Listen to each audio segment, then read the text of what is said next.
All right, good morning. We have got day 187, Blue Letter Bible app, Bible in a Year. We are reading 2 Kings 14 today, and then 2 Chronicles 25. So we've got the kings, and where they're the kings of is a bit confusing. So we keep that straight. In the second year, Joash, son of Jehoaz, king of Israel. So, Joash is a king of Israel. The northern kingdom reigned, second year, king of Israel reigned Azariah, son of King Joash of Judah.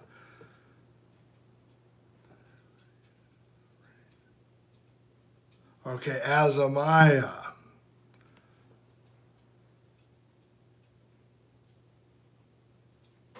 The son of Joash, king of Judah.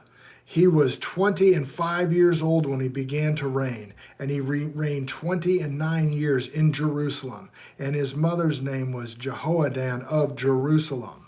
Okay, so Joash. So it's giving us the time and the other kings that were in Israel and when they lined up. The second year of Joash, son of Jehoadaz of Israel, reigned Azariah, son of Joash, king of Judah.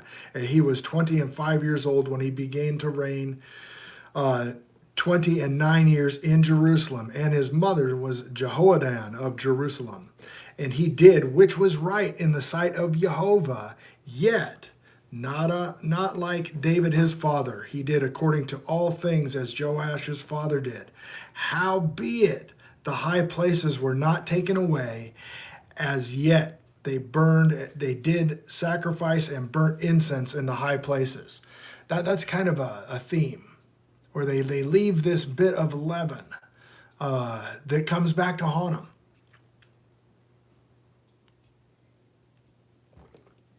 And it came to pass, as soon as the kingdom was confirmed in his hands, he slew his servants, and he had slain the king his father. But the children of the murderers he slew not, according to what is written in the book of the law of Moses, wherein Jehovah commanded, saying, the fathers shall not be put to death for the children, nor the children put to death for the fathers, but every man shall be put to death for his own sin. And he slew Edom in the valley of Salt, 10,000, and took Selah by war, and called the name of it Jokiel to this day. And then Azariah sent messengers to Joash, the son of Joahaz, the son of Jehu, the king of Israel, saying, come, let us look one another in the face. And Joash, the king of Israel, sent to Azariah, the king of Judah, saying, the thistle that was in Lebanon sent to the cedar that was in Lebanon, saying, give thy daughter to my son to wife. And there passed the wild beast that was in Lebanon, and trode down the thistle. Thou hast indeed smitten Edom, and thy heart hath lifted thee up. The glory of this tarry at home. For why shouldest thou meddle to thy hurt, and thou shouldest fall, even thou in Judah with thee? But Azariah would not hear. Therefore Joash, king of Israel, went up, and he and Azariah, king of Judah, looked each other in the face at Beth Shemesh, which belongeth to Judah. And Judah was put to worse before Israel. And they fled every man to their tents. And Joash, king of Israel, took Azariah, the king of Judah, and the son of Joash, the son of Azariah, at Beth Shemesh, and came to Jezreel, and brake down the wall of Jerusalem, and the gate of Ephraim unto the corner gate 400 cubits. And he took all the gold and silver, and all the vessels that were found in the house of Jehovah, and the treasures of the king's house, and the hostages, and he returned to Samaria. Now the rest of the acts of Joash, which he did in his might, and how he fought with Azariah the king of Judah, are they not written in the book of Chronicles in the kings of Israel? And Joash slept with his fathers and was buried in Samaria with the kings of Israel. And Jeroboam his son reigned in his stead. And Azariah the son of Joash the king of Judah lived after the death of Joash the son of Jehoaz king of Israel 15 years. And the rest of the acts of Amaziah, are they not written in the book of Chronicles of Kings of Judah? Now they made a conspiracy against him in Jerusalem, and they fled into Lachish, and he fled into Lachish. But they sent after him to Lachish and slew him there.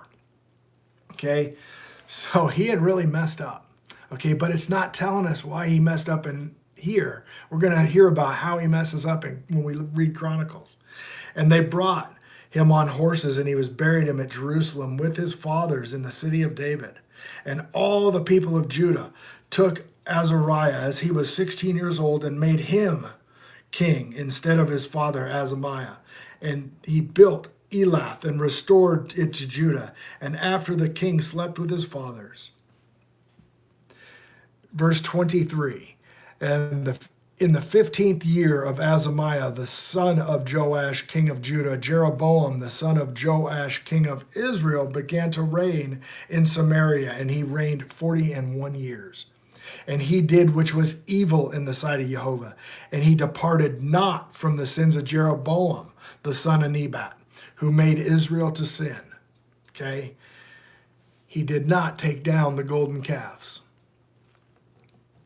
He restored the coast of Israel from the entering into Hamath unto the sea of the plain, according to the word which Jehovah God of Israel, which he spake by the hand of his servant Jonah, and the son of Amittai, the prophet, which was of Gath helper. For Jehovah had of the affliction of Israel, and it was very bitter, for there was not any shut up, or any left, or any helper for Israel. And Jehovah said, not that he would blot out the name of Israel from under heaven, but he saved them by the hand of Jeroboam, the son of Joash. Now the rest of the acts of Jeroboam, and all he did, and his might, and how he warred, and how he recovered Damascus and Hamath, which belonged to Judah, for Israel, are they not written in the book of Chronicles of the kings of Israel? And Jeroboam slept with his fathers, even the kings of Israel, and Zechariah his son reigned in his stead. All right, so that is 2 Kings 14.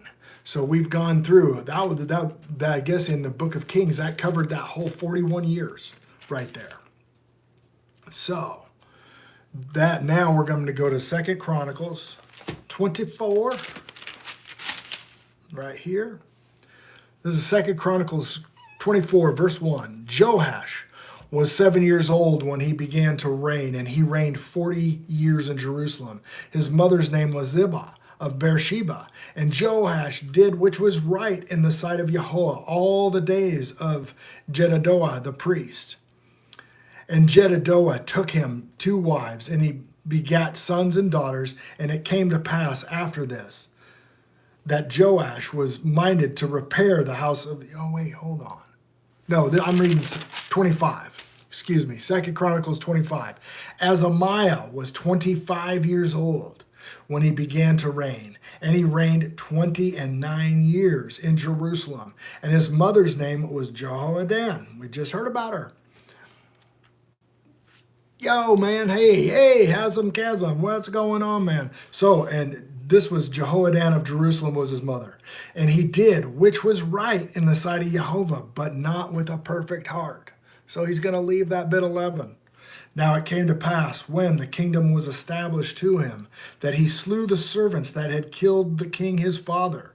But he slew not their children, but did as is written in the law in the book of Moses, where the Lord commanded, saying, the fathers shall not die for the children, neither shall the children die for the fathers, but every man shall die for his own sins. Moreover, Azariah gathered Judah together and made them captains over thousands and captains over hundreds, according to the houses of their fathers, throughout all of Judah and Benjamin. And he numbered them from 20 years old and above, and found them 300,000 choice men able to go forth to war, that could handle the spear and shield. He hired also 100,000 mighty men of valor out of Israel for 100 talents of silver. But there came a man of God to him, saying, O king, let now the army of Israel go with thee, for the Jehovah is not with Israel, to wit, and all the children of Ephraim. So he's going to send the children of Ephraim back. But now, if thou wilt go and do it, be strong for battle. God shall make thee fall before the enemy, and God shall have power to help and cast down. And Azariah said to the man of God, but what shall we do with the hundreds of talents which I have given to the army of Israel? And the man of God answered, and Jehovah said, the Lord is able to give thee much more than this. So give it to him. And Azariah separated them to wit, and the army that was come out of Ephraim to go home again. Wherefore their anger was greatly kindled against Judah, and they returned home in great anger. And Azariah strengthened himself, and led forth his people, and went to the valley of Salt, and smote the children of Seir 10,000. And the other 10,000 left alive did the children of Judah carry away captives, and brought them to the top of the rock, and cast them down from the top of the rock, that they were all broken to pieces. But the soldiers of the army, which Azariah sent back, to which they should not go to him, broken to pieces. When I hear that broken to pieces, I think it's throughout. It's like when they get the rod of iron, they're broken to pieces, and the pottery were made as the pots, and they're broken to pieces. I don't know. It just triggered that. It brought those verses to remembrance. But the soldiers of the army of Azariah, the soldiers of the army of Azariah sent back that they should not go with him to battle, and fell upon the cities of Judah and Samaria. Okay, so as those guys are going back to Ephraim, they're going to sack all these. The king is down in the south at war, and then he sends these guys back to the north, and as they go through the north, they sack the place. And the battles fell upon the cities of Judah from Samaria even to Beth Horon, and smote 3,000 of them, and took much spoil. Now it came to pass after Azariah, and thanks for the sub. All right, hopefully you join me every day, and we'll read the rest of this book together, man. And the daughter of the Edomites. And he brought the gods of the children of Seir, and set them to be his gods, and bowed down before them, and burned incense to them. It didn't tell us about this in the book of Kings, did it? Whoever wrote Chronicles gives us the dirt. Wherefore the anger of Jehovah was kindled against Azariah. And they sent unto him a prophet, which said unto him, why hast thou sought after the gods of the people, which could not deliver their own people out of thy hand? These are the gods that could not save. And it came to pass, as he talked with him, the king said unto him, art thou made the king's counsel? Forbear, why shouldest be smitten? Then the prophet forbare and said, I know that God hath determined to destroy thee, because thou hast done this, and thou hast not hearkened unto my counsel.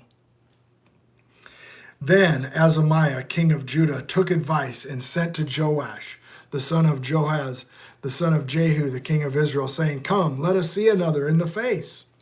And Joash, the king of Israel, sent to Azariah, the king of Judah, saying, the thistle was in Lebanon, sent to the cedar that was in Lebanon, saying, give thy daughter to my son to wife. And there he passed by a wild beast that was in Lebanon, and trode down the thistle.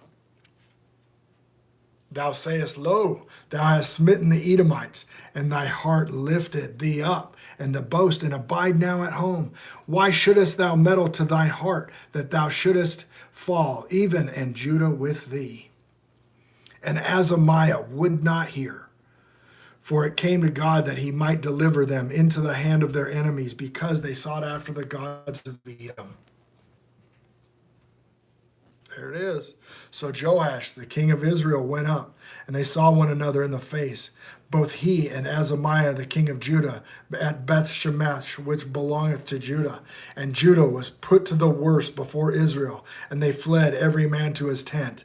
And Joash, the king of Israel, took Azariah, the king of Judah, and the son of Joash, and the son of Joash at Beth Shemesh, and brought them to Jerusalem, and brake down the wall of Jerusalem, from them to the gates of Ephraim, to the corner gate 400 cubits.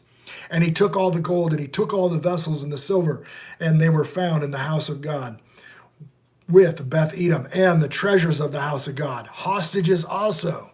And he returned to Samaria. And Amaziah, the son of Joash, the king of Judah, lived after the death of Joash, the son of Jehoahaz, and the king of Israel, 15 years. Now the rest of the acts of Amaziah, the first and the last, behold, are they not written in the book of kings of Judah of Israel? Now, after the time, Amaziah did turn away from the following Jehovah, and they made a conspiracy against him in Jerusalem. And he fled to Lachish, and they sent to Lachish after him, and they slew him there. And they brought him upon horses and buried him with his father in the cities of Judah. So they said, man, all this happened is your fault. And so they killed him. Oh, man. Okay, so that was 2 Chronicles 25, which is, to me, is a lot clearer than reading it in the book of Kings. So when you read Kings 14, this KJV is pretty confusing it with the Old English, and then you get to the 2 Chronicles, it's way clearer. So it's good having both of them to overlay. All right, guys, I love you guys. The sins of Jeroboam. The sins of Jeroboam. Follow these guys. That is building those altars outside of Jerusalem. It's a no-go. Okay? And it really hit me the other day that the sins of Jeroboam, because how Jehu followed in the sins of Jeroboam after he wiped out all the pagans. So it wasn't just the pagan stuff that was the sins of Jeroboam. No, it's those two, and it says right there. It says the golden calves in Dan. He built those altars in Dan and in Bethel. All right, guys.